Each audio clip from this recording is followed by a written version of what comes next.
Lloyd Fernandez Avery II was born on June 21, 1969, in Los Angeles, California. He grew up in the View Park area and attended Beverly Hills High School. His father, Lloyd Sr., operated his own business and was a qualified plumber, electrician, and carpenter. His mother, Linda, was a stay-at-home mom for most of his childhood before going into banking in the 1980s. His brother, Shay, was 2 years younger. The Averys were a typical working middle-class family. According to the True Crime Database, his brother once said in an interview, and I quote, "We were silver spoon kids. We never needed for nothing," end quote. In 1991, 23-year-old film writer and director John Singleton debuted his very first film, Boyz in the Hood, named after the 1987 Eazy-E rap song with the same name. Boyz in the Hood is a coming-of-age crime drama film, which is now considered a cult classic. Lloyd plays Knucklehead number 2. Though we don't see much of him in the film, the most iconic scene is when Ricky, played by Morris Chestnut, is walking home from the store with his friend Trey, played by Cuba Gooding Jr. Now, Ricky and Trey, they spot a gang driving around, so they decide to split up to try to avoid any trouble. But the car full of gang members pulls up to the alleyway right behind Ricky. Lloyd's character slowly rolls down the window and smoothly sticks out a rifle before killing Ricky. That scene alone catapulted Lloyd as one of the most important characters in the film. Now, Lloyd would go on to be the go-to actor when casting other Hood films. In 1993, he was casted again in John Singleton's Poetic Justice as Thug Number 1. His brother Shay was also casted to play Thug Number 2.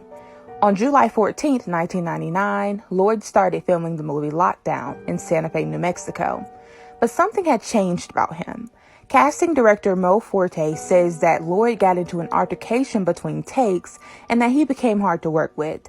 He even had a fight with the makeup artist on set, and there was also a lot of intensity behind Lloyd's actions, which made the entire film set very tense.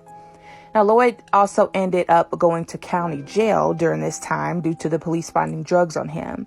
The state of New Mexico banned him from the state, but eventually he was allowed back, but only to film the last scenes in the movie Lockdown. In September 1999, Lloyd started filming the movie Shot, which is an independent movie where he was the lead actor, starring as G-Ride. Now, those who worked on set with him say that Lloyd was great in the role, and he played it a little too good, but the environment was still very intense. And there were days that he brought an entire entourage with him, and he, along with them, were always armed. Lloyd had even threatened the director of the film at one point. Lloyd had a tattoo on his face that said Jungles, which was an area in South Central. He was affiliated with the Black P Stones, which is an extension of the Bloods gang. On July 1st, 1999, Annette Lewis and Percy Branch were two older transients who were hanging out at the Santa Barbara Plaza, which is located within the Jungle area. Both she and Percy unfortunately struggled with drug addiction. Now, Annette was the mother of another Black P Stones member. While hanging out, a car pulled up in front of Annette and Percy, and then they asked Annette about some money before opening fire on her and Percy. Annette was shot 5 times and died instantly, while Percy made it to the hospital but died sometime later. The only evidence police had were shell casings. Since Percy was heavily sedated and was developmentally disabled, he couldn't provide any information regarding who shot them. During this time, Lloyd was developing a lengthy rap sheet with several charges like terrorist threats, assault with a deadly weapon, almost blinding a woman with mace, and robberies, including Grand Theft Auto. Most of the people in the film industry began separating themselves from Lloyd at this time. So the LAPD also had something called gang cards, and that included pertinent information about each gang member in the area. The LAPD actually had a gang card for Lloyd Avery. On July 20th, Lloyd's former roommate tipped off the police that Lloyd had the gang moniker LA Deuce and was responsible for the double murders that had occurred a few weeks prior. On July 25th, 1999, the shell casings matched murders that occurred in March and April. In March, a .45 handgun shot out of a Cadillac at the Santa Barbara Plaza. In April, there was a shooting at an Islamic center that was a block away from the Santa Barbara Plaza. Now, the Cadillac from the March shooting was confirmed to have belonged to Lloyd Avery II. Even after allegedly committing these murders, Lloyd went on about his life, auditioning and securing acting roles. It wasn't until December 8, 1999, that Lloyd Avery was arrested at his grandmother's house.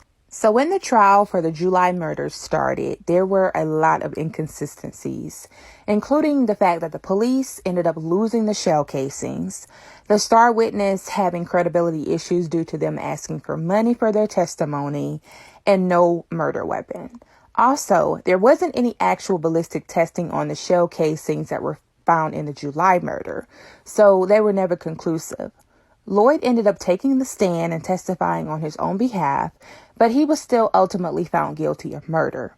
He was sentenced to life without the possibility of parole, plus 13 years. He was housed at the Pelican Bay State Prison, which is a supermax prison in Crescent City, California. His cellmate was Kevin Robbie, a man who was an Air Force Academy dropout. In 1988, he was convicted and sentenced to 3 life sentences for the brutal murder of his 25-year-old sister. For over a decade, Kevin had been in a cell alone. He was a Satanist and was said to be a paranoid schizophrenic. Lloyd, on the other hand, had begun turning his life around and embraced Christianity. He was known as Baby Jesus around the prison. So according to Kevin, the issue that he had with Lloyd was that he was constantly preaching about God, which Kevin had told him to stop. And also, Lloyd was allegedly constantly trying to get him to convert to Christianity. Now, the verbal disagreement escalated, and Kevin choked Lloyd before putting him back in the bed and covering his body with the sheets. So in every prison, whether it's state level or federal level, the prison is required to do a count, which is basically a count of the inmate, making sure that the inmate is accounted for.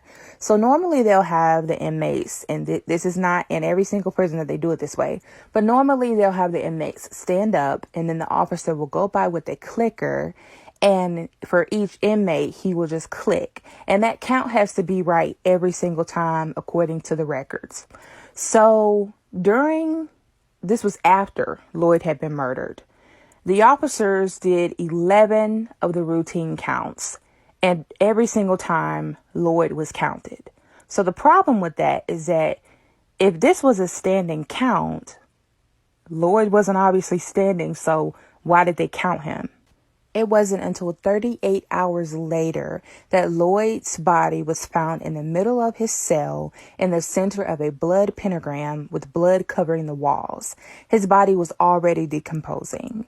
Now, according to Kevin, after he killed Lloyd, he enjoyed both his and Lloyd's breakfast, lunch, and dinner trays, and he even wrote a flirtatious letter to one of Lloyd's pen pals.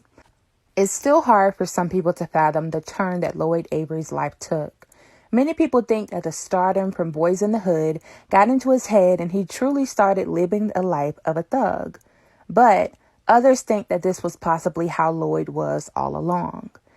Even still, he didn't deserve such a horrific demise. The sources used for this video were Death by Fame on Investigation Discovery Channel and the True Crime Database.